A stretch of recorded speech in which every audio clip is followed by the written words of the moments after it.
saaxiib haddaan ugu cusubtaan ugu soo biir subscribe inoo saar like-ta share-ta comment-ga si dhiirigelin ugu noqoto waad ku mahadsantahay aynu ku bilowno madaxweynaha jamhuuriyadda federaalka Soomaaliya Xasan Sheekh Maxamuud iyo ra'iisul wasaaraha Xamse Cabdi Bare iyo gudoomiye ku-xigeenka koowaad ee golaha shacabka xildhibaan Saacadiya Samatar ayaa xalay kulan gaar ah waxa ay ka yeesheen dagaalkii ka dhacay magaalada Boosaaso ee gobolka Bari wararka laga helay ayaa sheegaya in gudoomiye Saacadiya ay dooneysay in fidnimadii xalay ay ka hadasho dhacdadaasi hase yeeshee madaxda sare ee soo farageliyay ay ka joojiyeen isla markaana kulan ay ugu yeereen xogaha laga helay ayaa sheegaya in madaxweynaha Soomaaliya iyo ra'iisul wasaaraha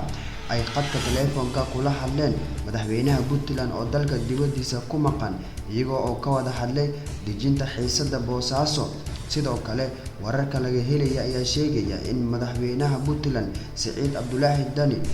uu si degdeg ah Garowe ugu soo laaban doono waxa ayna Puntland tagi doonaan madaxweynaha Soomaaliya ama ra'iisul wasaaraha midkoodii si ay uga wada hadlaan dhacdada Boosaaso iyo wada shaqeynta dowladda Soomaaliya iyo Puntland waa dagaalkii labaad ee ka dhaca magaalada Boosaaso ee gobolka Bari inta xilka u hayo madaxweynaha Puntland Siciid Cabdullaahi Dani kaasoo geystay khasaaro iskugu jira dhimasho iyo dhaawac. Haddaan ugu cusubtaan ugu soo biir saaxiibadaada la wadaag waa ku mahadsantahay.